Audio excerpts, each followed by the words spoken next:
Buenas tardes, bienvenidos a una nueva clase de, de la escuela de la Vía del Corazón Despierto. Vamos a tener un poquito de práctica hoy, vamos a ver ciertos detalles teóricos que me parecen muy interesantes y como siempre para comenzar pues vamos a iniciar tomando contacto con lo que somos, volviendo a casa, volviendo a nosotros, permitiendo que sean cuales sean las circunstancias en las que hemos llegado hasta aquí para contemplar, para escuchar o para ver esta clase, podamos hacer una pausa y volver, regresar a nosotros. Entonces, como siempre, pues vamos a adoptar una postura siempre cómoda, con la espalda relajada, las manos sobre las rodillas. Los ojos los podemos cerrar o los podemos dejar abiertos también, lo que cada uno quiera. A veces el cerrar los ojos nos favorece el profundizar, pero también siempre recordad que hacemos prácticas con los ojos abiertos para no separar lo que sería la práctica espiritual del mundo exterior. Podemos entrar en contacto con lo que somos con los ojos abiertos, igual que con los ojos cerrados. Y poco a poco lleva tus sentidos a la parte interna del cuerpo, a las sensaciones, qué es lo que está ocurriendo dentro de ti. Puedes que te sientas con estrés, si acabas de terminar de trabajar, sea lo que esté pasando dentro de ahí, dentro de ti, simplemente regístralo, obsérvalo, permítelo, permite que esa sensación esté ahí, sin rechazo, y simplemente respira y estate en ti. Regresa a ti.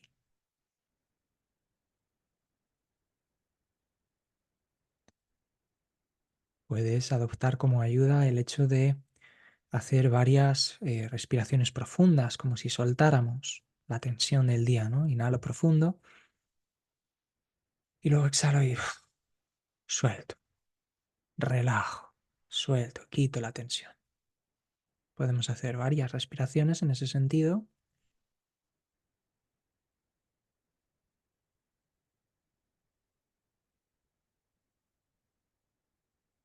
y lentamente ir dirigiendo nuestra atención al centro del pecho, a nuestra puerta de entrada al corazón. Y ahí residir, anclarnos en ese espacio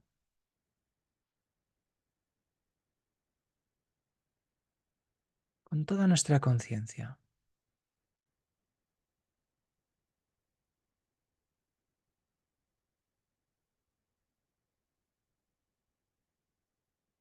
Observar qué ocurre en el cuerpo cuando anclamos nuestra conciencia en el corazón, cuando llevamos ahí todos nuestros sentidos.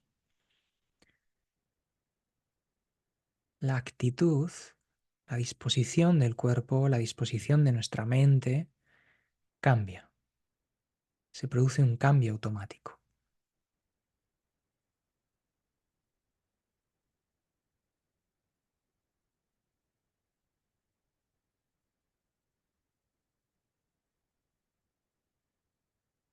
Simplemente podemos reposar ahí, estar, ser en este espacio.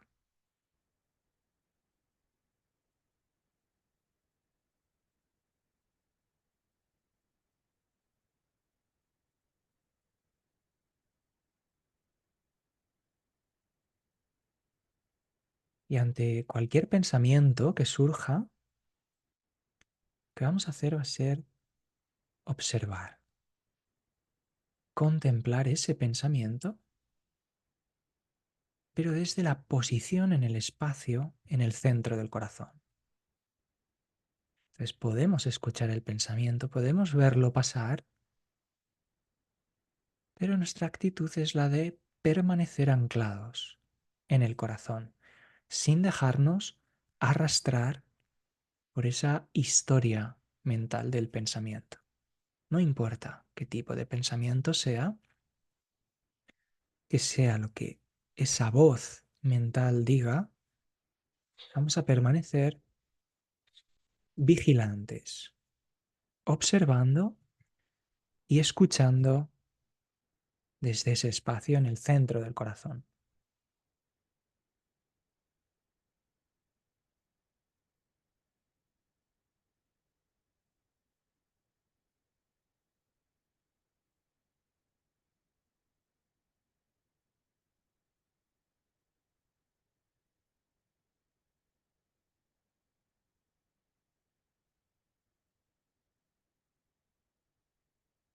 Como decía, en un momento dado, si lo prefieres, también puedes abrir los ojos y contemplar a tu alrededor,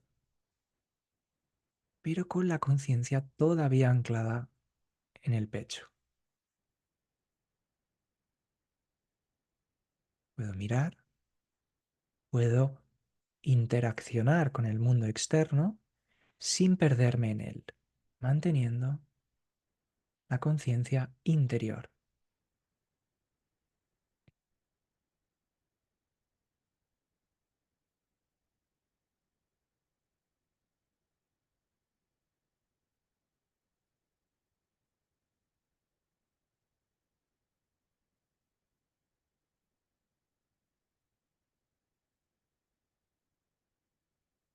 Bien, poco a poco vamos regresando ya con la actitud de estar en nosotros para escuchar la clase, para interaccionar, para preguntar.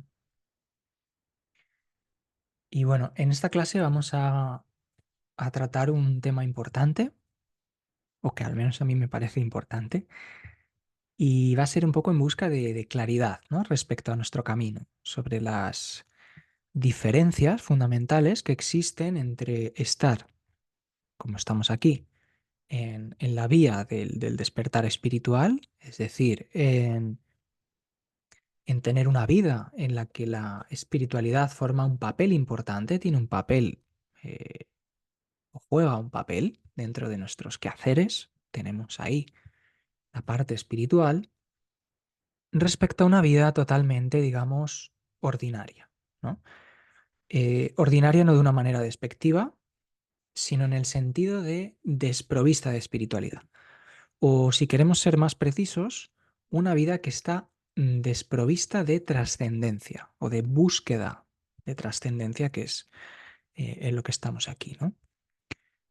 Em, Como resumen, surge una enseñanza que escuché hace unos días de un, no sé si es un maestro indio o un escritor, que decía algo así como que dar rienda suelta, es decir, dejar que nuestros sentidos hagan lo que quieran, ¿no? Dar rienda suelta a nuestros sentidos y beber agua salada es lo mismo, ¿no? Es lo que decía. Cuanto más tomamos, más crece nuestro deseo y nuestra sed. Y es esta enseñanza o esa frase de este escritor, no recuerdo bien, sería un resumen de lo que significa la vida ordinaria, lo que, en la que uno siempre quiere y desea más, ¿no? Como si uno tiene más hambre, más sed de más y más y más, y en la que uno siempre siente o se siente como menos, ¿no? Veremos que este es uno de los aspectos básicos en la vida ordinaria y es la sensación de que nos está faltando algo, la sensación de que siempre hay algún elemento que no forma parte de la ecuación de nuestra vida y siempre estamos en esa búsqueda o en esa lucha, en ese esfuerzo por conseguir aquello que nos falta, ¿no? Y bueno, me parece un tema muy interesante porque creo que es importante saber hacia dónde nos dirigimos, ¿no? ¿Por qué hacemos lo que hacemos? ¿Qué es lo que impulsa nuestra búsqueda? ¿Cuáles son las bases de todo este viaje que hemos iniciado o en el que estamos, como para el despertar? Y, y es útil comenzar desde el principio, ¿no? Ver qué significa haber iniciado el viaje, qué significa no haberlo iniciado, lo que sería esa vida ordinaria, por qué al camino espiritual lo denominamos camino del despertar, porque ¿a qué despertamos? ¿No? Es una buena pregunta para comenzar, ¿no? Eh, te, te- te invito a que tomes un segundo, pauses la grabación si lo estás viendo en diferido. ¿A qué le llamas tú despertar, no? ¿Qué es para ti el despertar? Y te tomes unos segundos para contemplar esa pregunta. ¿Qué es el despertar? ¿A qué quiero despertar? Y después, ¿por qué quieres despertar? ¿Por qué quiero despertar? Es una pregunta importante. Dentro de este camino es una pregunta básica o esencial que nos ayuda a tomar perspectiva, a saber dónde estamos y a saber por qué estamos donde estamos, por qué hacemos todo este camino, por qué queremos despertar. Y probablemente tu respuesta y lo que nace de ti sea común al resto de personas, de seres que inician este camino y que se encuentran en el camino espiritual. Y lo iremos desentrañando a lo largo de la clase, ¿no? Y por dar unas pequeñas pinceladas, ¿no? Antes de entrar en profundidad, podemos decir que la vida ordinaria se basa en la identificación con la forma. Esa sería el resumen de todo, ¿vale? Una vida ordinaria es aquella en la que la persona tiene tiene o está identificado con la forma, ¿no? Con el cuerpo, con la mente. Y la vida espiritual o la vida del despertar o el despertar sería el inicio o el abandono de esta identificación. Como decirlo de una manera muy sencilla o resumirlo, lo, lo podemos dejar en esos dos simples conceptos. La identificación con el mundo de la forma y el inicio de esa desidentificación, de ese abandono, de ese rechazo y de esa separación del mundo de la forma. Eso no quiere decir que me vaya a ir a los Himalayas a vivir en una cueva el resto de mi existencia. Veremos que es mucho más profundo que eso. Entonces, alguien que no ha comenzado el proceso de despertar es alguien que está completamente identificado con su pensamiento. Como decíamos, el mundo de la forma, tanto el mundo material como el mundo mental, ¿no? En el caso del pensamiento, detrás de cada pensamiento hay un yo. ¿Qué quiere decir esto? Que hay una identificación total y completa con ese pensamiento y con la emoción que va derivada de ese pensamiento, ¿no? De tal punto que tanto los pensamientos como las emociones se atribuyen como si fuera uno mismo, ¿no? Esa es mi identidad. Esto que pienso es mi identidad. Esto que siento es lo que soy, ¿no? Esa es la identificación completa. Y esa es lo que podríamos denominar la vida ordinaria, ¿de acuerdo? Y despertar es salir de esa identificación conceptual de la mente. Y, y es interesante adentrarnos en este tema de los conceptos mentales, y verlos con cierta profundidad porque esto nos aporta mucha claridad, ¿no? ¿Qué quiere decir en un nivel práctico, en un nivel corriente, por así decirlo? El hecho de que estemos identificados, que una persona en una vida completamente ordinaria esté identificado, es decir, extraiga su identidad, su sentido de ser, de conceptos puramente mentales. ¿Qué quiere decir esto a nivel práctico? Bueno, a nivel esencial lo que quiere decir es que está extrayendo su sentido de ser de algo que no es real, ¿vale? Estos conceptos mentales no son reales. Y vamos a ver, creo que hay muchos ejemplos que podemos investigar. El primero, pues puede ser, por ejemplo, el hacer. Sería un concepto mental, ¿no? Digamos que has nacido en una familia de, no sé, de carpinteros, de mecánicos, no sé. Y, y esa tradición, pues uno se hace carpintero, ¿no? Y entonces alguien te pregunta y te dice, ¿quién eres? Y pues dices, soy carpintero, ¿no? Una longeva tradición, una larga tradición familiar, que bla, bla, bla. Y tu sentido de ser, tu existencia, tu sentido de existencia está totalmente ligado a tu actividad, a lo que haces, ¿no?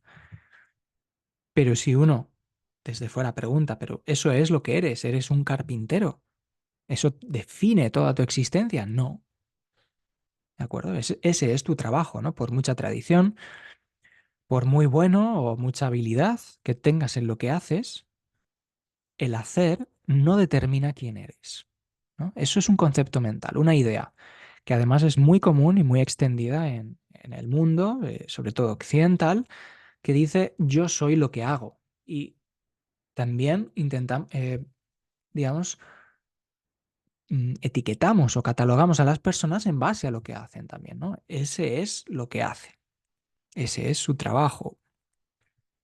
Y ese sería el primer concepto mental, que es muy común. Otro concepto en esa misma línea sería yo soy mi posición o mi título, ¿no? Yo soy directivo de esta empresa o soy el dueño de esta tienda, el jefe o el empleado, no importa, ¿no? Mi identidad de ser la extraigo, la saco de mi estatus, ¿no? Aquí estoy yo. Esta es mi posición. Y el sentido de ser se extrae de manera absoluta de este concepto. Y hay que entender que este concepto es algo que solo está en la mente, que solo existe en la mente. Solo es real para la mente, ¿no? Porque, ¿qué pasa cuando a ese directivo le echan del trabajo o se jubila? Toda su identidad estaba basada en su lugar, en su posición dentro de esa empresa. ¿Qué ocurre cuando ya no hay empresa? ¿Qué pasa si al dueño de esa tienda con la que estaba completamente identificado, imagínate, una tienda en la que lleva trabajando 60 años y es suya, y qué pasa si al dueño le cierran la tienda o va a la bancarrota? Lo que sea. Es decir, que esa tienda ya deja de estar, esa base que le daba el sentido de existencia ya no está, ¿no? Es como le quitan a esa persona la tierra bajo los pies, ¿no? Aquello donde se anclaba, aquello donde que le daba su sentido. ¿Cuál pasa a ser su sentido de ser entonces?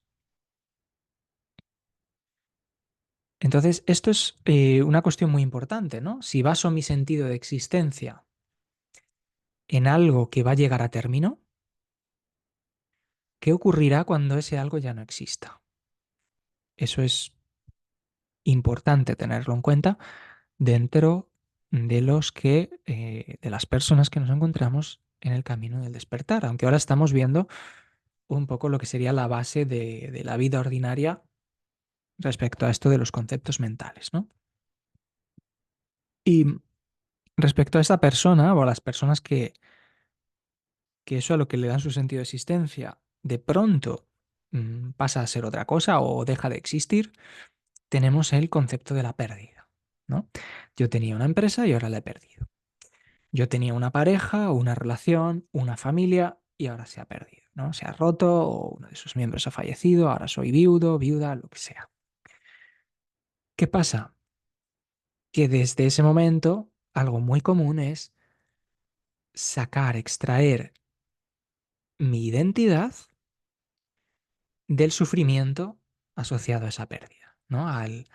Del sufrimiento asociado al hecho traumático, ¿no? Y a partir de ahora nuestra identidad está basada en esa imagen de persona que sufre o que ha sufrido un acontecimiento traumático, ¿no? Y podemos incluir también aquí el tema de la enfermedad, ¿no? Que solemos, esto pasa mucho en Occidente, no sé si en Oriente también, donde cuando una persona tiene una enfermedad, eso pasa a ser toda su existencia, en el sentido de ya no es Paco, Manuela o quien sea, la persona que puede tener una enfermedad, que puede tener cáncer o lo que sea, sino ya es Manuela, la del cáncer. Es decir, ya es el cáncer pasa a ser toda su vida, a cubrir todo, el sentido de ser, todo forma parte de eso, ¿no?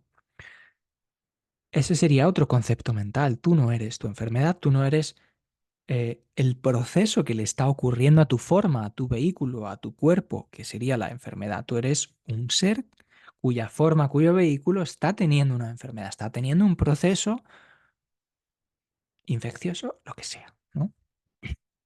Entonces esto hay que, se podría ver más en profundidad, pero bueno, es para ir dando unas pequeñas pinceladas sobre lo que significa esto de los conceptos. Otro muy básico y con el que muchas personas se suelen identificar es el de las posesiones, ¿no? Tengo 2 casas, 3 coches, un jet privado y una isla en el Pacífico, ¿no? Y si te das cuenta, si nos paramos a observar estos conceptos de identidad, nos damos cuenta de que nos proporcionan esa identidad en base al otro, ¿no? ¿Por qué uno puede identificarse con sus posesiones? Porque esas posesiones le separan de los demás, ¿no? O bien porque cree que tiene más que los demás, o porque tiene algo que los demás no tienen. Yo tengo una isla y los demás no. Yo tengo una mansión, los demás no, lo que sea, ¿no? O algo más sutil. Yo tengo este conocimiento, soy un erudito y me identifico con esa posesión. Los conocimientos también son posesiones, ¿no? Y muchas personas buscan acumular más y más conocimiento, no como digamos, una escalera o un peldaño para seguir avanzando, para seguir profundizando en el camino espiritual, sino por el mero hecho de tener o extraer ese sentido de ser, de identidad, ¿no? Yo sé más que los demás. Yo soy un erudito y los otros son ignorantes en comparación, ¿no? Esa es la clave, la comparación. El ego, que sería la imagen mental, esa construcción mental de lo que creemos ser, genera una identidad en cuya base muchas veces se encuentra la comparación. Y el ego utiliza estos conceptos mentales como herramienta, ¿no? Vamos como concretando ya un poco, aterrizando, ¿no? ¿Para qué? Para generar la identidad, ¿no? Esto es lo que soy. Y podríamos estar aquí hasta el mes que viene, diciendo aspectos, conceptos, ideas que la mente usa para edificar, para crear ese yo que creo ser, ¿no? Ya hemos dicho el de las posesiones, pero también puede ser la falta de ellas.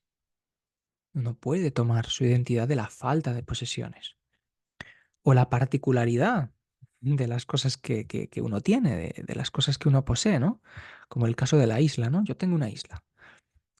Y bueno, Eckhart Tolle suele utilizar una anécdota muy graciosa respecto a esto, se la ha contado muchas veces, ¿no? Pone el caso de que, por ejemplo, en un semáforo coinciden un conductor de un vehículo, un Mercedes, un coche de lujo, y a su lado se detiene alguien que está montado en una bicicleta, ¿no?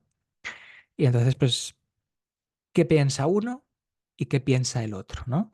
Pues el del Mercedes piensa, bueno, pues Vaya, ¿no? Alguien que no tiene ni dónde caerse muerto, ¿no? Y aquí con su bici herrumbrosa y yo aquí con mi Mercedes, que lo han lavado y encerado 3 veces por la mañana, ¿no? Y lo que he conseguido y lo que he logrado y todo esto, ¿no? Genera su identidad, como podemos ver, desde un lugar de superioridad. En comparación, siempre. La superioridad siempre es en comparación. O inferioridad, que, que también. En comparación con la otra persona, ¿no?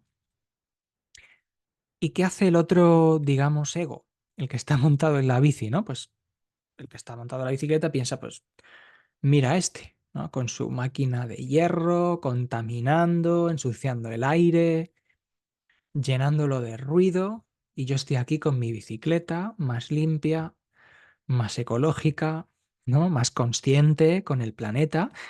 Estoy haciendo lo mismo.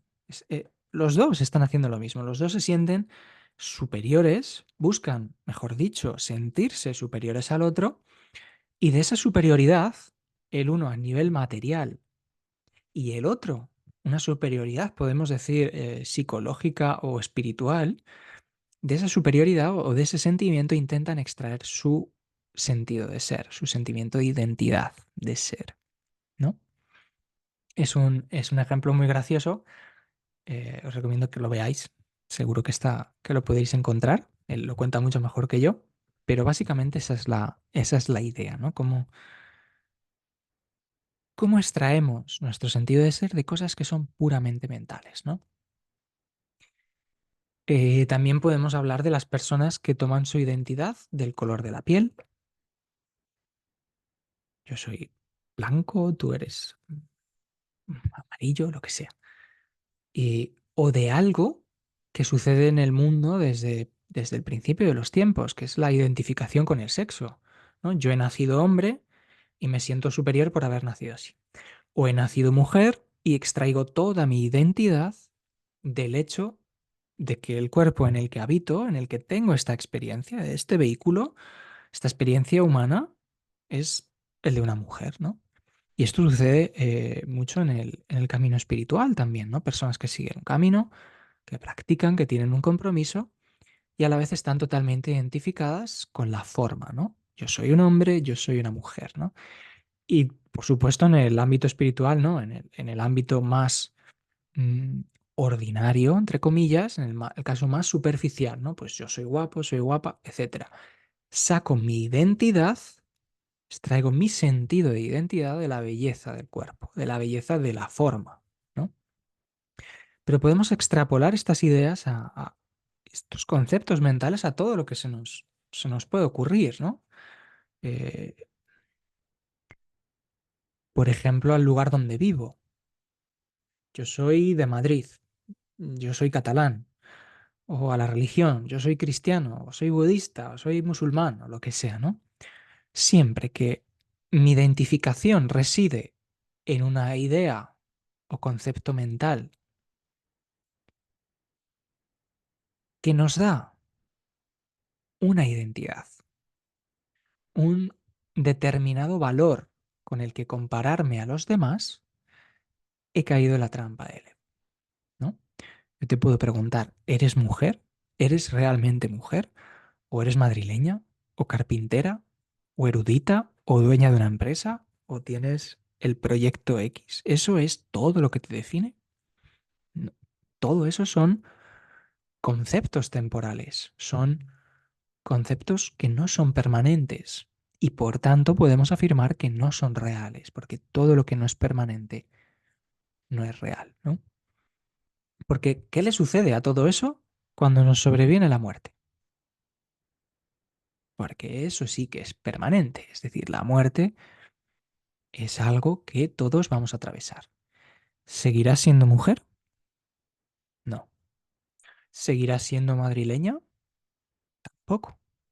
¿Seguirás siendo carpintera? Pues tampoco. Ya no podrás trabajar la madera, ni ocuparte de tu empresa, ni seguir acumulando conocimiento. Todo eso con lo que te has identificado no es permanente. Por lo tanto, no puedes ser tú. Todo eso no puede ser tu auténtico yo. El auténtico yo requiere, para descubrirlo, profundizar más allá de esas trampas o telarañas o laberintos de la mente, como queramos decirlo, ¿no? Y, y en esencia, una enseñanza que me gustó mucho, que escuché hace unos días, ¿no? Que decía, el único propósito que tiene el ego es el de trascenderlo, ¿no? Todos tenemos ego, mayor, menor medida, más, menos liberado. Estamos hablando de una vida ordinaria donde la persona está completamente atrapada en el ego, ¿vale? Pero en mayor o menor medida todos estamos en ese juego con todas esas trampas, intentando liberarnos, intentando salir, ¿de acuerdo? Y el propósito de eso es la liberación, es la trascendencia, ¿no? Y como estamos donde estamos, que estamos en una escuela donde compartimos eh, enseñanzas para el despertar de conciencia, pues es importante que tengamos esto, al menos una pequeña comprensión, ¿no? Y, y que podamos cuestionarlo dentro de nuestro día a día, que podamos ver esas trampas, pillarlas cuando están sucediendo. Ay, me estoy separando de esta persona que ha nacido en otra región. Uy, espera. O me estoy separando de esta persona porque tiene un sexo distinto, porque tiene un color de piel distinto, o porque posee eh, mm, una posesión, valga la redundancia, distinta a lo que yo tengo. ¿De acuerdo? Todo eso son trampas, son conceptos mentales que debemos ir sacando, extrayendo para ir liberándonos, ¿no? Entonces, es muy interesante ver detalladamente, ¿no? Esta cuestión, ¿no? La vida ordinaria y y la vida espiritual, ¿no? Es un tema que salió en uno de los grupos de enseñanzas budistas en los que estoy. Hicimos una pequeña contemplación sobre qué diferencias ves tú entre, entre lo que es una vida ordinaria y una vida espiritual, ¿no? Y me pareció muy interesante. Entonces pasé varios días con esta contemplación, profundizando, estuve buscando enseñanzas y extraje algunos puntos interesantes, ¿no? Para, para comprender esto, ¿no? Y sobre todo para lo que decíamos, ¿no? Para saber dónde estoy, en qué punto estoy, hacia dónde voy, por qué. Todas estas cuestiones que son importantes para no perdernos, para no creer que la espiritualidad consiste en mi práctica de 10 o 30 minutos por la mañana y ahí queda todo y después, como el interruptor, ¿no? Ahora aquí apago el interruptor y de vuelta a la inconsciencia, ¿no? No se trata de eso, ¿no? Entonces es muy importante que nos planteemos qué es una vida ordinaria y de qué manera eh, esta- estas pautas y esta vida ordinaria, digamos, condicionan mi existencia, condicionan mi forma de actuar, condicionan mi forma de ser en el mundo y hasta qué punto estoy extrayendo mi identidad de todos estos patrones, ¿no? Entonces, bueno, yo te invito a que también te dediques un tiempo para contemplar, a que extraigas también ideas y razonamientos que no estamos tocando aquí, los compartas con el resto de la escuela, es algo muy interesante. Entonces me gustaría como redondearlo, ¿no? Como ver detalladamente, ¿no? ¿Qué es una vida ordinaria? Hemos visto los conceptos mentales de la mente para tenernos ahí. Entonces, estamos en una vida ordinaria si tenemos, como hemos visto, una identificación absoluta con la forma. A estos los antiguos lo llamaban el estado de ensoñación, ¿no? Que es algo muy típico, común, que es posible que hayas escuchado, que básicamente quiere decir que estamos en un estado de sueño, como si estuviéramos dormidos, ¿no? Hay una ensoñación, no vemos la realidad, no hay presencia, ni conciencia de la realidad, ¿no? de lo que es real, de lo que no lo es, en la línea un poco de lo que hablábamos antes. Ese sería pues lo básico, ¿no? La identificación con la forma. ¿Qué significa esto en un nivel más ya específico, ¿no? Entrando un poco, profundizando. Esto quiere decir que eh, una acción esencial sería la búsqueda de felicidad en las cosas externas, ¿no? Algunos antiguos lo llamaban el placer de los sentidos, ¿no? Pero en realidad es todo, ¿no? El conseguir, la adquisición de cosas, de logros, ya sea material, como un psicológico, como un estatus, o el ascenso en el trabajo, una posición concreta, un título. La cuestión es, buscamos algo externo a nosotros. Esto es la clave de la vida ordinaria. Siempre que buscamos algo es externo, está fuera, y creemos que ese algo externo nos va a dar la felicidad, ¿no? Y creemos que lo vamos a encontrar ahí fuera. Lo que conseguimos, lo que la consecución de estas cosas nos está aportando es meramente una satisfacción temporal, ¿no? Momentánea, que se disipa. Dependiendo de la intensidad de lo conseguido, pues se puede disipar más o menos rápido, ¿no? ¿Qué ocurre cuando hemos conseguido esa cosa y esa satisfacción, que no felicidad, satisfacción, empieza a disolverse, empieza a desaparecer? Esto hace que la mente tenga que inmediatamente encontrar un nuevo objetivo en el que centrarse. Y esto es común a todos los seres humanos. Y todos nos podemos sentir identificados y reflejados en esto.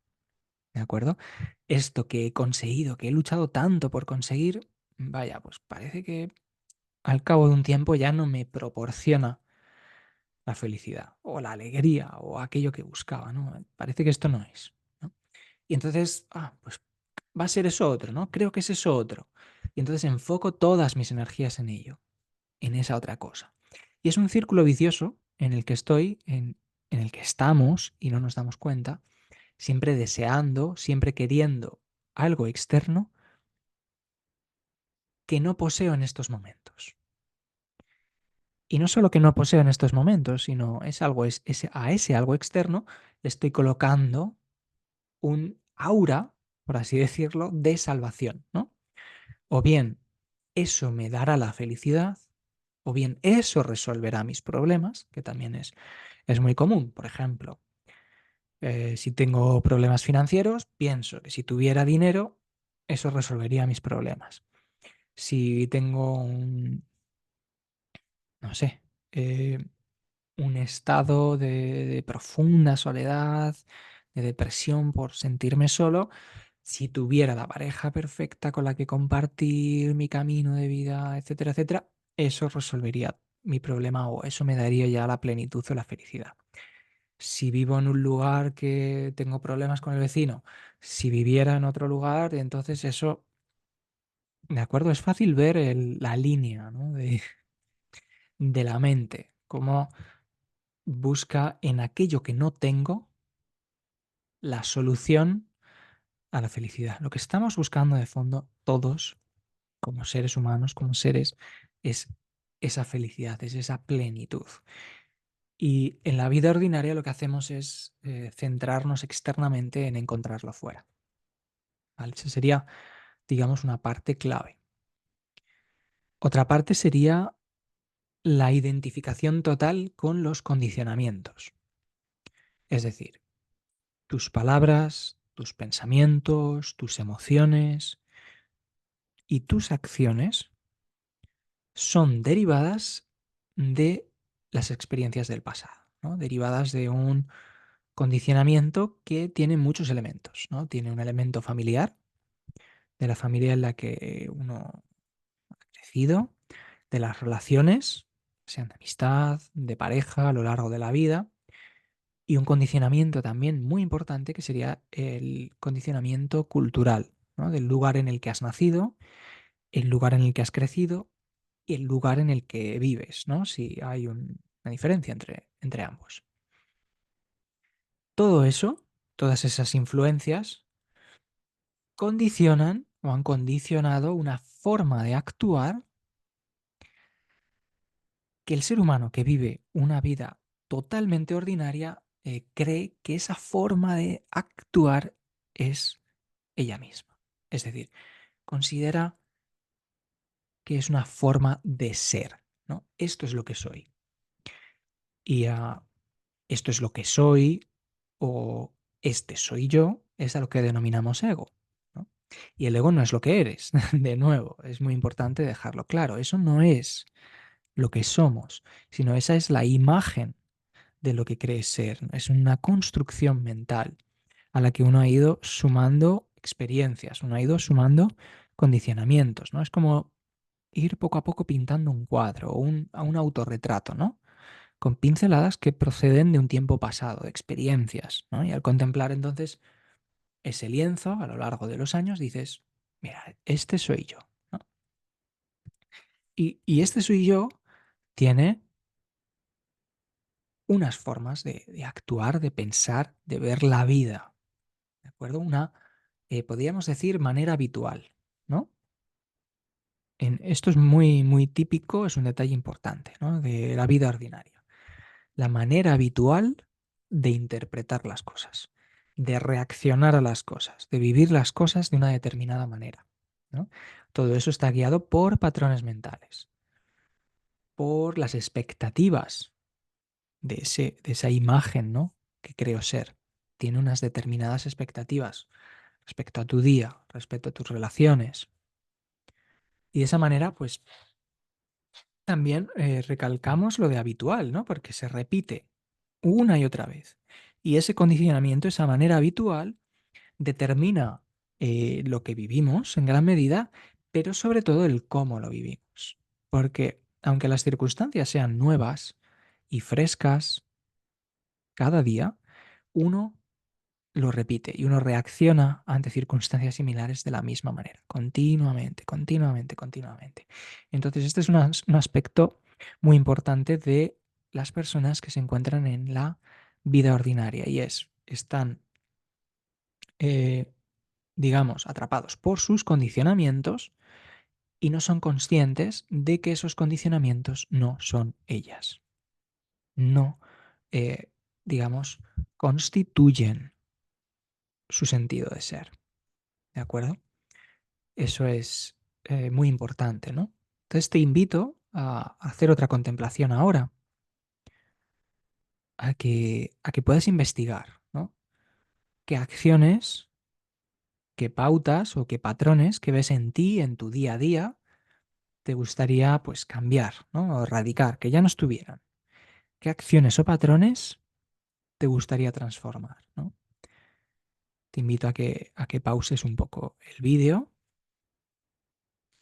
si lo estás viendo, desde casa, y, y hagas esta investigación. ¿Qué ves en ti, en tu día a día, respecto a todo esto que estamos hablando, respecto a todos esos patrones, y te das cuenta de que no representan lo que eres y que te gustaría eliminar o liberar?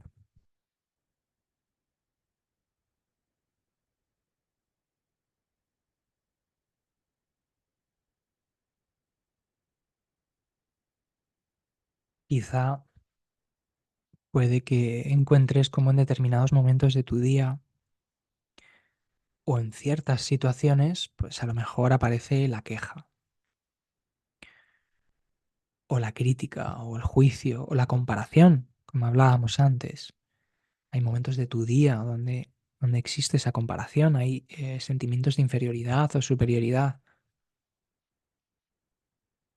o simplemente te das cuenta de que pasas gran parte de tu día perdido en los pensamientos. Eso también es una pauta común de la vida ordinaria.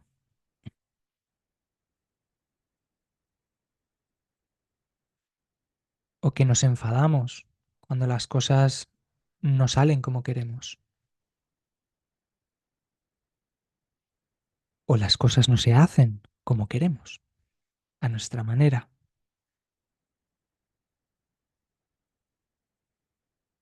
¿Qué patrones puedes observar desde una perspectiva consciente en las que te das cuenta que te conducen al sufrimiento y por tanto te gustaría cambiar?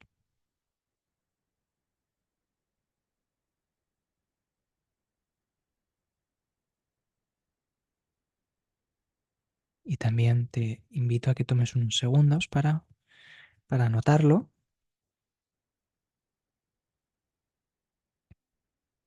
porque todo esto nos ayuda luego a la presencia, al salir de esta vida ordinaria, a la transformación.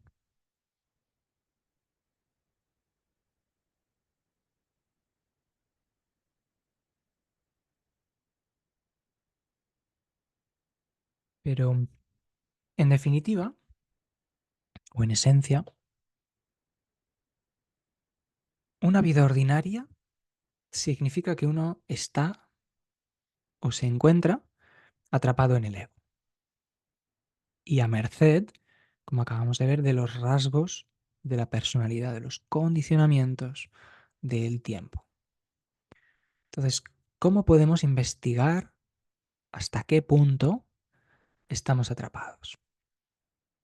Algunas de las cosas ya la hemos visto, ¿no? Pero hay ciertos detalles, ¿no? Por ejemplo, el sentimiento de que nos falta algo. Eso es un síntoma, lo podemos decir así, de que estamos bajo el yugo o atrapados eh, en el ego, ¿no?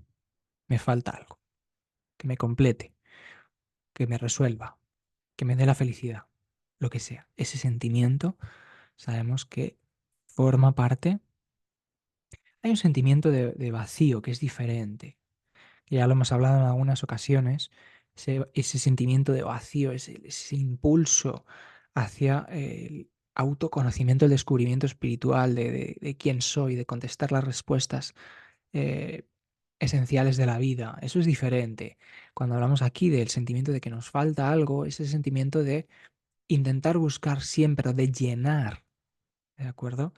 Ese algo que se supone que nos va a salvar, que se supone que nos va a completar, ¿vale? Que sería otro detalle, otro aspecto de que estamos atrapados en el ego, que es esperamos conseguir algo que no existe en el ahora, ¿no? Es algo en el futuro que nos va a hacer feliz, ¿no? Y siempre hay algo, un objetivo. Y puede ser cualquier tipo de cosa, puede ser un proyecto, puede ser algo material, puede ser un ascenso, una mudanza, como hemos visto, un cambio en general, ¿no? Cuando esto suceda, cuando pueda tener esto, entonces sí. Entonces podré decir lo he conseguido o entonces seré feliz, ¿no? Forma un poco parte de todo de lo mismo. Eh, Otro aspecto sería la dualidad, una dualidad concreta, la del apego y el rechazo, la del deseo y la aversión, ¿no? El aferramiento, eh, el apego a, de nuevo, a lo que sea, ¿no? A aspectos materiales, a las cosas, a las posesiones, apego a los seres, a los familiares, a las amistades, a la pareja, a la mascota, lo que sea. También puede ser apego o el deseo a determinadas situaciones. Y lo mismo con la aversión, con el rechazo, ¿no? Puede ser a los aspectos materiales, a los seres, lo que sea, ¿no? Y hay un medidor para todo esto que de nuevo es la experiencia del pasado, ¿no? En el pasado, en un momento de, de, de nuestro pasado, hace años, en la infancia, la adolescencia, en la edad adulta, da igual donde fuera, en un momento, a raíz de una experiencia, decidimos mentalmente una filiación, un gusto, una preferencia por ciertas cosas y un rechazo hacia otras, ¿no? Es un apego al mundo y un apego al yo, a la imagen que tengo de mí, ¿no? Yo soy alguien al que le gusta esto y al que no le gusta esto otro, ¿no? Y de esa dualidad, de ese deseo, rechazo, de ese apego, aversión, extraigo mi identidad. Entonces, bueno, esto es un patrón que nos lo vamos a encontrar sí o sí, en mayor o menor medida y que nos sirve de indicador, de identificador, de señal para, espera, que estoy entrando en el apego-rechazo. Eh, espera, que estoy eh, dejándome atrapar por las trampas del ego, ¿no?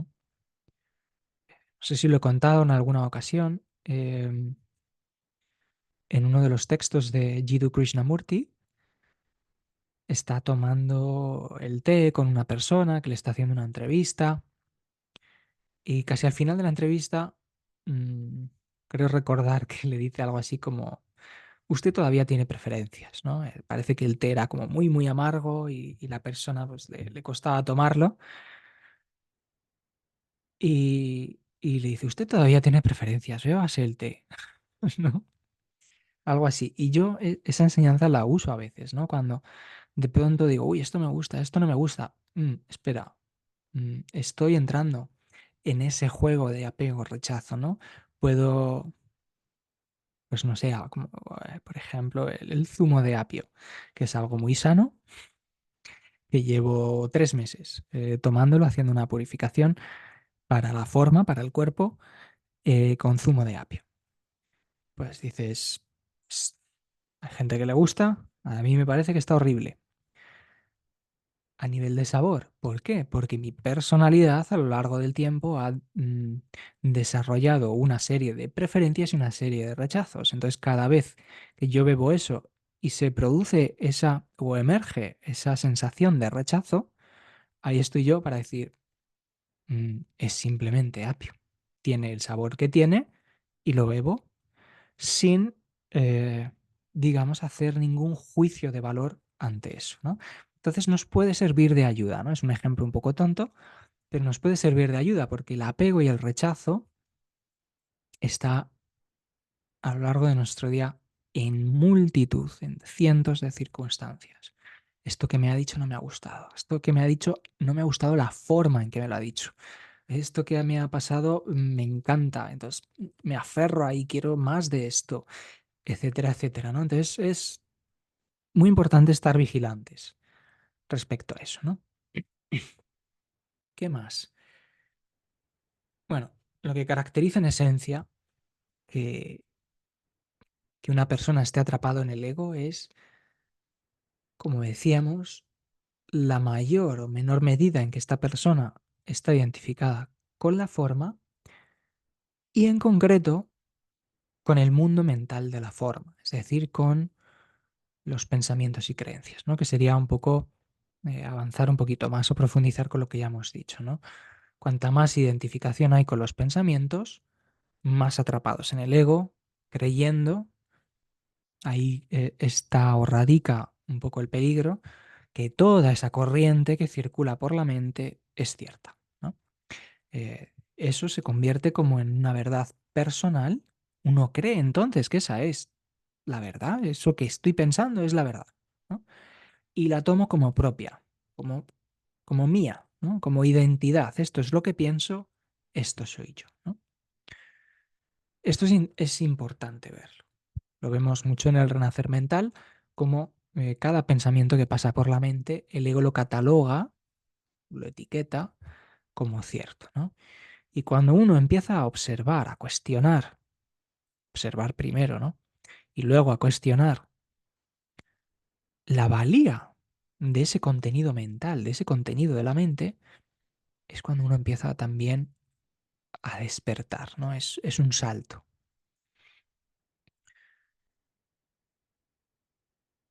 De igual modo, cuanto más identificados estamos con el mundo no mental, sino material de la forma, es decir, el apego al cuerpo, a la materia en general, a las posesiones, etcétera, también eso nos indica el grado de oscurecimiento, lo podemos decir así, porque es un poco lo que hace el ego. El ego oscurece la realidad, nos pone un velo. Por eso se habla de despertar o de abrir los ojos, ¿no? Es como, ay, me quitaron un velo de los ojos. De pronto, cuando uno comprende, es como si despertara, ¿no? Cuando entiendes o comprendes algo profundo, dices, wow, lo ves de otra manera, ¿no? Te han quitado el velo. Entonces lo que hace el ego es oscurecer la realidad, ¿no? Y por eso, y nos atrapa en esa ensoñación. Por eso se dice ensoñación también, ¿no? Otro aspecto muy importante, básico, diría yo, serían las etiquetas, ¿no? Desde la experiencia del ego, uno reduce todo a etiquetas mentales, ¿no? De tal manera que uno no ve la realidad tal y como se está desarrollando o tal y como es, ¿no? Sino que ve conceptos mentales. Lo que decíamos al inicio de todo esto. Estamos mirando las cosas, pero no las estamos viendo. Miramos sin ver, ¿no? Hay una, hay una anécdota que recuerdo de un maestro budista que no sé si fue a Estados Unidos o a Canadá, allá por los años 70, 80, Chogyam Trungpa. Creo que alguna vez he hablado de él. Chogyam Trungpa Rinpoche, ¿no? Que se encontraba, lo contaba una de sus discípulas o discípulos, ahora no recuerdo. Estaban en un jardín, un maestro budista que había ido a visitar el ashram, la pequeña comunidad que había creado allá en Norteamérica, y se encontraban los dos en el jardín, en un banco, en silencio, pues contemplando, estando allí tranquilamente, meditando, y de pronto uno se empieza a reír y, y dice, ¿y te puedes creer que a eso lo llaman árbol? ¿No? Algo así, le dice, y los dos se echan a reír y están durante varios minutos muertos de la risa, ¿no? Y uno dice, bueno, ¿por qué? ¿No? ¿Qué tipo de broma hay ahí? ¿Por qué? ¿Qué les hace gracia, ¿no? Y uno puede, pues podemos suponer, podemos elucubrar, ¿no? Que se reían de qué, de las trampas del ego, ¿no? Porque el ego lo primero que hace es poner etiquetas a todo. Crea un mundo mental que, como decíamos, oscurece o vela la realidad, ¿no? Si al contemplar un árbol, como era el caso de esta anécdota, tú dices es un árbol, es un roble, es un pino, lo que sea, uno ya deja de ver el árbol. Ya uno solo ve la etiqueta, ve el contenido de la mente que ha ido adquiriendo a lo largo de los años sobre el concepto árbol, ¿no? No ves lo que tienes delante de ti, sino que ves tu experiencia sobre el árbol, ¿no? Uno coloca un cristal, ¿no? Algo grueso delante, que lo que hace es servirte como traductor de la realidad. Te está traduciendo la realidad, no la estás viendo, sino que te la traduce. Entonces, no ves el árbol. En el momento en el que uno dices, ah, mira un árbol, ah, mira una flor, ya no ves la flor, ya no ves el árbol, ya ves la etiqueta y el contenido mental que viene desde, desde el principio de tu existencia. El ejemplo más claro para poder entender esto de las etiquetas es la violencia, ¿no? Una pregunta que puede surgir en el camino espiritual es ¿cómo es posible, ¿no? Que el ser humano cometa ciertos actos violentos? ¿Cómo es posible que asesine, que haya guerras? Todas estas cosas, ¿no? Desde una perspectiva espiritual uno dice, no me entra en la cabeza, ¿no? No lo entiendo, no lo comprendo. ¿Cómo es posible? Y la causa, pues es también muy concreta, es el ego, ¿no? ¿Cómo puede una persona inmolarse, ¿no? O suicidarse asesinando previamente a X número de personas, ¿no? Lo que llaman terrorismo. ¿Cómo es posible? ¿Cómo alguien puede actuar así? La persona que hace eso puede hacerlo porque su ego ha creado unas determinadas etiquetas mentales, que primero las da como ciertas, esas etiquetas se dan como ciertas, y segundo, esas etiquetas nos separan tanto de la realidad que uno no es consciente de lo que está haciendo, en un nivel real, ¿no? Por ejemplo, en el tema religioso, ¿no? Una persona con determinadas creencias tiene fe en que si se inmola, se lleva por delante a X personas que son de otra religión a las que les ha dado la etiqueta de infieles o contrarios a mi religión, contrarios a mi verdad, etcétera, etcétera, entonces me gano el paraíso, ¿no? Esto lo pueden hacer determinadas religiones hoy en día, lo hizo el cristianismo, lo hizo durante cientos de años, etcétera, ¿vale? O sea, no tiene que ver con las religiones, tiene que ver con las personas y con esas etiquetas mentales, ¿no? Para que esa persona llegue a cometer ese acto, se tiene que dar una cosa muy concreta, y es que etiqueta a otras personas como infieles o contrarias, enemigas, en definitiva, ¿no? Esa persona, entonces, ya no está asesinando a seres humanos. Esa persona no ve a un ser humano, sino que ve una etiqueta mental. Eso es un infiel. Y el hacer ese acto, esa etiqueta mental que hace el ego, le permite desproveer de humanidad a esos seres, ¿no? Esos ya no son seres humanos, son infieles. Entonces puedo hacer y cometer este acto y además creo que ese acto me va a reportar el paraíso, porque no estoy viendo ahí un ser humano. Entonces, la etiqueta nos sirve de pantalla a la realidad y la puede oscurecer hasta tal punto en que uno mate por la etiqueta, ¿no? Tú eres X y yo soy Y. Tú y yo somos enemigos. Tú eres del pueblo de arriba y yo del pueblo de abajo. La etiqueta es lo de menos. La cuestión es lo que produce. Y es que nos separa de la realidad. Nos separa de la vida. Uno vive la dualidad entonces en su propia mente, sin darse cuenta de que está totalmente encarcelado por el ego, ¿no? Por ese constructo mental, esa identidad que se ha ido generando a lo largo del pasado, ¿no?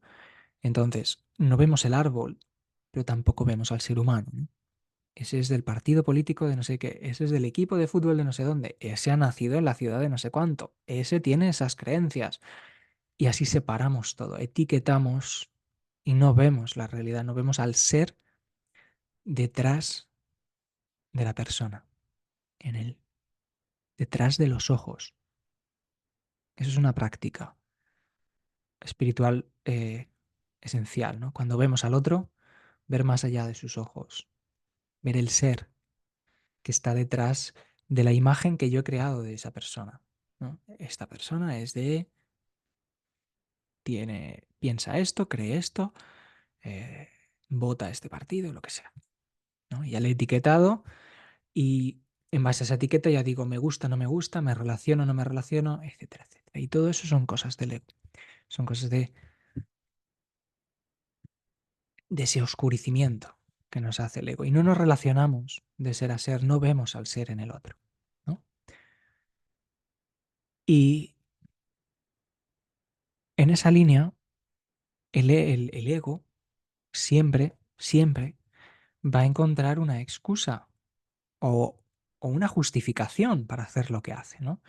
He puesto el ejemplo más extremo del asesinato, pero lo podemos llevar al día a día, ¿no? ¿En qué momentos yo pongo excusas? ¿En qué momento yo justifico determinadas acciones o determinadas conductas, ¿no? Entonces puedo usar esto. Si me observo, puedo atraparme en esos momentos, ¿no? Puedo darme cuenta de, uy, como estoy usando esa identidad de naturaleza mental, esas etiquetas, esos conceptos, para no tener que hacer algo o para permitirme hacer algo, ¿vale? Los ejemplos son infinitos, pero la acción del ego es muy recurrente, ¿no? Siempre encuentra excusas, siempre encuentra una salida, una justificación para reafirmarse. Y eso nos debería servir de señal para decir, uy, no, vuelvo a tomar contacto, vuelvo a la presencia y desde ahí actúo. Y desde ahí puedo pensar y ese pensamiento está libre del ego. Pero bueno, eso ya es más complejo. La queja, ¿no? También entraría dentro de este abanico, ¿no? De herramientas del ego. La queja dice, esto no debería estar ocurriendo, ¿no? Debería estar pasando esta otra cosa, pero no esto, ¿no? Es decir, nos pone en el reino del ego, en el tiempo, nos confronta con el presente, con el ahora, ¿no? Haciendo que emerja el rechazo, ¿no? Eso es lo que hace la queja, confronta nuestro presente. Entonces, bueno, para ir redondeando un poco, ¿a dónde nos lleva esto? ¿A dónde nos lleva la vida ordinaria?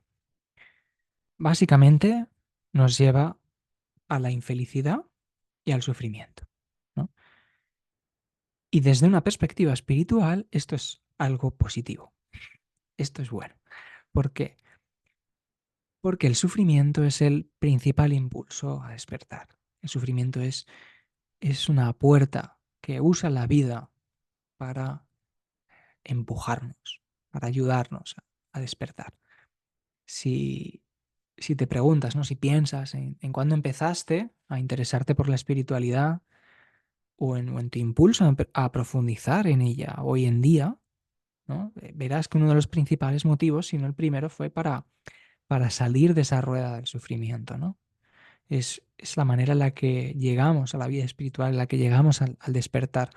Nos hartamos de sufrir y desde un lugar primeramente inconsciente, luego ya más consciente, buscamos respuestas, buscamos comprender, buscamos liberarnos, buscamos trascender, transformar todo ese sufrimiento y tocar lo que es real, ¿no? Ese es el inicio de la vida espiritual, que ya digo, en muchas ocasiones parte siempre desde un lugar inconsciente, ¿no? Uno inicia una búsqueda, no sabe por qué, pero de fondo está ese sufrimiento, esa sensación de vacío, de hambre por comprender, por vivir, que es la que nos impulsa, ¿no?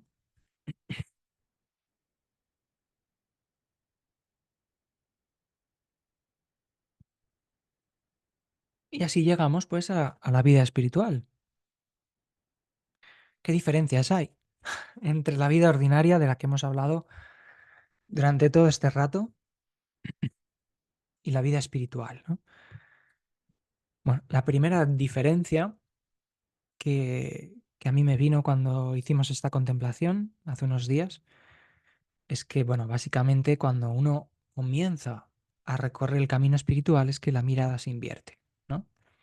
En vez de estar enfocado por completo hacia el mundo exterior, la mirada se dirige cada vez más hacia adentro, hacia lo que pasa en uno mismo y, bueno, no como una forma de egoísmo o de estar centrado en sí mismo, sino como una forma de investigación interna, de, de comprender, uno empieza a observar, a cuestionar y a comprender y a liberar, ¿no? Lo que está ocurriendo en el interior, ¿no? Uno se da cuenta de las emociones, uno se empieza a dar cuenta de los pensamientos y esa sería la principal diferencia, ¿no? Como invertimos la mirada, ese es cuando empezamos en el recorrido, en el camino espiritual, nos hacemos conscientes de que estamos, ¿no? De que somos aquí, ahora, y de que dentro de nosotros están sucediendo determinadas cosas, ¿no? Entonces esa sería la primera percepción, por decirlo así, realmente distinta, que es hacia donde uno se enfoca, ¿no? Otra sería un poco el propósito o la función de las experiencias, ¿no? En la vida ordinaria las cosas ocurren porque sí, no hay un sentido detrás de lo que se vive, ¿no? Uno simplemente desde ese profundo adormecimiento, si lo queremos llamar así, uno reacciona ante lo que le sucede en la vida, ¿no? En base a su condicionamiento, todo lo que hemos hablado, uno reacciona, no responde. Esa es la clave, es la principal diferencia. En la vida ordinaria uno reacciona, en la vida espiritual uno responde. Hay una conciencia detrás de la acción, ¿no? Y en la vida ordinaria, como decíamos, las cosas suceden, ¿no? Suceden por las leyes físicas, ¿no? Esto cae pues, por la ley de la gravedad. En el camino espiritual todo tiene un sentido, todo tiene un propósito. Y en última instancia, absolutamente todo lo que vivimos es usado por la vida con la intención de despertarnos, de sacarnos del sueño. Da igual lo que vivamos, aunque sea el más profundo aburrimiento, no importa. o el más profundo sufrimiento. Todo tiene la intención de ayudarnos a salir del sueño. ¿De acuerdo? Ese sería eh, otra de las grandes diferencias, ¿no? Podemos hablar también de los obstáculos, ¿no? Por ejemplo, de los desafíos que la vida nos presenta continuamente, ¿no? Pero bueno, es preciso entender que no importa la magnitud del desafío que uno enfrenta, que entender que el propósito de ese desafío no es no es hacernos felices. Es algo que en la vida ordinaria que la persona en la vida ordinaria tiende a confundir, ¿no? Piensa que el mundo está ahí para hacerle feliz. El mundo no está ahí para hacernos felices, el mundo no debería hacernos felices, esa no es su función. Todo está ahí para empujarnos a abrir los ojos, todo está ahí para, como decíamos antes, ayudarnos al despertar, abrir los ojos a esa realidad más profunda, a un conocimiento de nosotros mismos que habitualmente está velado. Por eso hablamos de despertar, ¿no? Abrimos los ojos a lo que está más allá. Y los desafíos, como el resto de situaciones de la vida, no tienen la función de hacernos felices, sino de liberarnos, ¿no? Y llega el otro punto, que es esencial en la vida espiritualidad, se encuentra el reconocimiento de que esto es lo que es. Reconocer las cosas tal y como son, ¿no? Esto está sucediendo, puedo valorar si es correcto o incorrecto, si me gustaría cambiarlo o transformarlo, pero comprendo que para poder cambiarlo, primero he de aceptarlo, es decir, reconocer que esto está sucediendo ahora y que la reacción, que el rechazo, la confrontación ante eso que está sucediendo es simplemente el querer que suceda algo distinto y que ese rechazo me lleva a lo que me ha llevado el resto de cosas durante toda mi vida, que es al sufrimiento y al fortalecimiento del ego. Primero es aceptar que esto que está sucediendo en el presente simplemente es. No hay una dualidad. La dualidad forma parte de todos los conceptos mentales, como hemos visto a lo largo de la clase. Esa es la sencilla enseñanza en la que uno empieza a alinearse en la vida espiritual. Esto es lo que es. Esto es así. Esto está sucediendo. Pero bueno, este tema de los desafíos y obstáculos que ya lo hemos tocado en otras clases, me gustaría seguir profundizando en ello, por lo que, bueno, vamos a dejarlo un poco pendiente, ¿no? Para sumergirnos todavía más adelante. Entonces, bueno, creo que vamos a ir completando un poco la clase. eh, Simplemente pues un par de apuntes, cómo integrar, creo que es la clave, cómo integrar la espiritualidad en la existencia, no dejarlo en el cojín, no dejarlo en el tiempo de meditación, traerlo no a la vida ordinaria, sino a la vida cotidiana. Para ello, cultivar la presencia en el ahora, conciencia de ser en el corazón, que es nuestra puerta de entrada, llevar esa presencia, esa conciencia de ser cada vez más a lo cotidiano, a todo lo que estemos viviendo. Intentar responder y no reaccionar, o si reacciono ante determinadas circunstancias, darme cuenta de que he reaccionado, dar un paso atrás, hacerme consciente de lo que siento, de lo que pienso, todo eso que está pasando dentro del vehículo, de la forma, para permitir ser el espacio donde todo eso está sucediendo y utilizar cada momento para profundizar, ¿no? Ir más profundo. Eh, es decir, una vez que tomo conciencia de ser, que nos hacemos conscientes de este instante, no dejarlo ahí. Y decir, bueno, pues me pongo una alarma y cada media hora o cada hora me hago consciente, tomo una respiración consciente y luego sigo con lo mío. Eso está bien para empezar. pero no sirve el hecho de hacernos conscientes un instante, un minuto, imagínate, y el resto de 59 minutos de la hora estar de manera inconsciente, totalmente perdido en los pensamientos. Se trata de profundizar, ¿no? De adentrarnos en esa presencia, de llevar la conciencia de ser al hacer, ¿no? Y eso es una de las claves de las que hablamos mucho en la escuela. Tenemos multitud de prácticas a lo largo de los cursos de cómo llevar esa conciencia de ser anclada en el corazón, con los sentidos en ese espacio interno, trasladándolo al hacer. Esa es la forma sencilla. Pero esto es una enseñanza que es intemporal, ¿no? Se me ocurre en el Zen.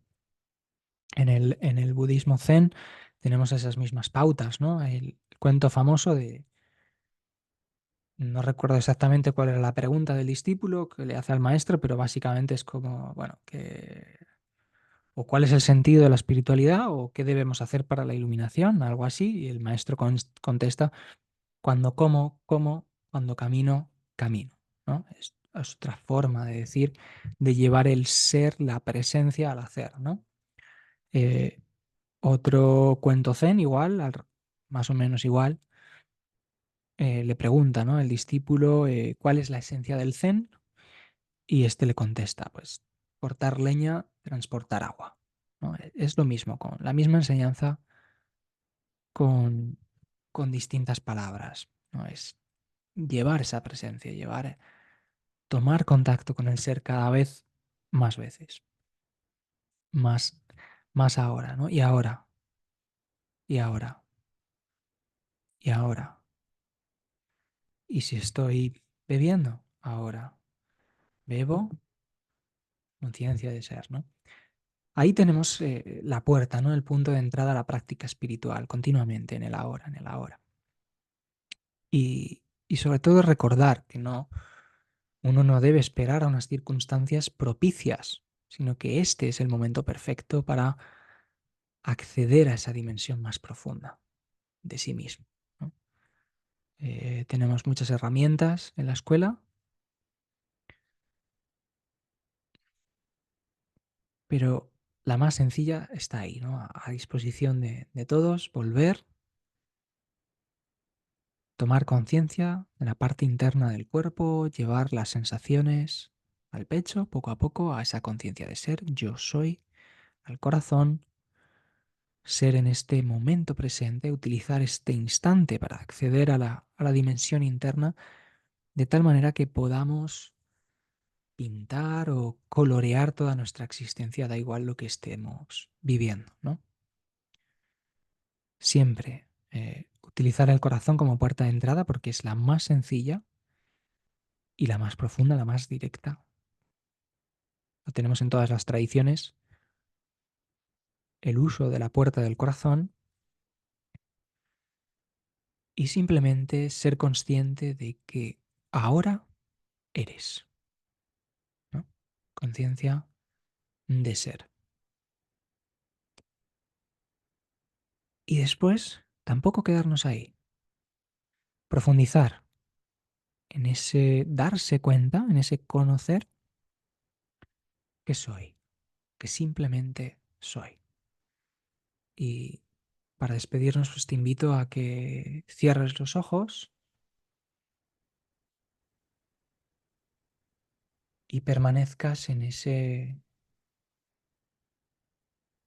esa sensación, en esa conciencia de ser en este instante, de simplemente soy, simplemente yo soy.